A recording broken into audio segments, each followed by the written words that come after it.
बच्चों, अब हम स्वतंत्रता की ओर पाठ पढ़ेंगे। पाठ 9। इनकी लेखिका हैं सुभद्रा सेनगुप्ता, अनुवादिका हैं मनीषा चौधरी। पाठ का सारांश आपको थोड़ा छोटा करके सुनाते हैं। 9 साल का धनी अपने माता पिता के साथ अहमदाबाद के आश्रम महात्मा गांधी के साबरमती आश्रम में रहता था। इस आश्रम में पूरे भारत के लोग रहने आते थे। गांधी जी की तरह वे सब भी भारत की स्वतंत्रता के लिए लड़ रहे थे। आश्रम में सबको कोई ना कोई काम करना होता था, जैसे खाना पकाना, बर्तन धोना, गाय और बकरियों का दूध धोना। धनी का काम था बिन्नी नाम की बकरी की देखभाल करना।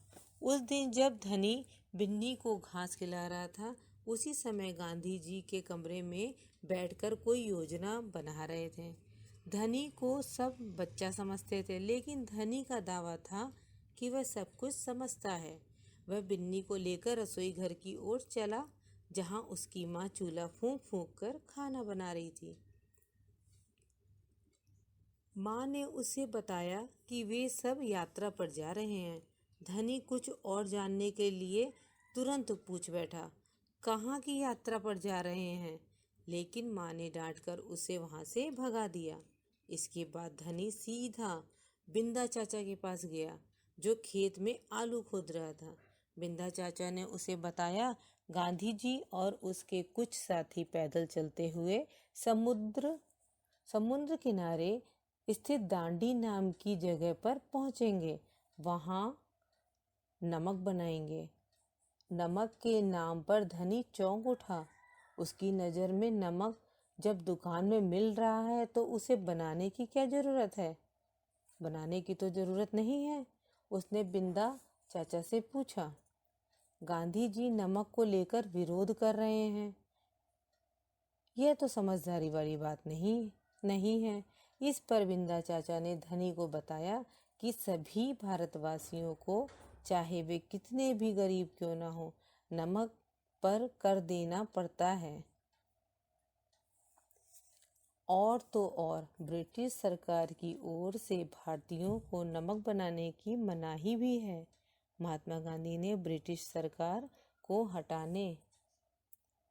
कर हटाने को कहा, लेकिन उन्होंने यह बात ठुकरा दी।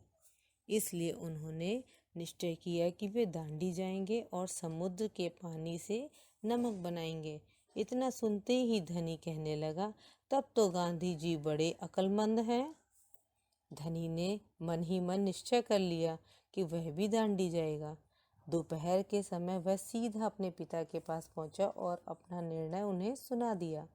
उनके पिताजी ने लाख समझाया, लेकिन वह अपने निर्णय से नहीं हटा। फिर उन्होंने कहा, सिर्फ वे ही लोग जाएंगे जिन्हें महात्मा जी ने खुद चुना है। इस पर धनी बोला, ठीक है, मैं उन्हीं के पास जाऊंगा, उनसे अनुमति मांगूंगा।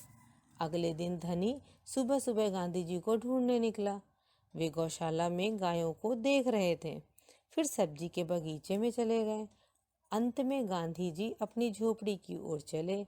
बरामदे में चरखे के पास बैठकर उन्होंने बस धनी को पुकारा। खुशी खुशी धनी उनके पास गया और हिम्मत करके उनसे पूछ ही लिया, क्या मैं आपके साथ दांडी चल सकता हूँ?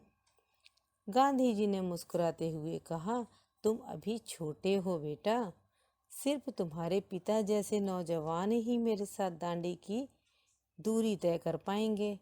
इस पर धनी बोला, पर आप तो नौजवान नहीं हैं, आप नहीं थक जाएंगे? गांधी जी कुछ सोचकर बोले, अगर तुम मेरे साथ जाओगे तो बिन्नी की देखभाल कौन करेगा? इतना चलने के बाद मैं कमज़ोर हो जाऊंगा, इसलिए जब मैं वापस आऊंगा तो मुझे खूब सारा दूध पीना पड़ेगा, जिससे कि मेरी ताकत लौट आए। धनी गांधी जी की बात समझ गया। उसने कहा, ठीक है, अब मैं आपके लिए बिन्नी की देखभाल करूंगा और आपका इंतजार भी करूंगा। बच्चों, आपको कैसी लगी कहानी?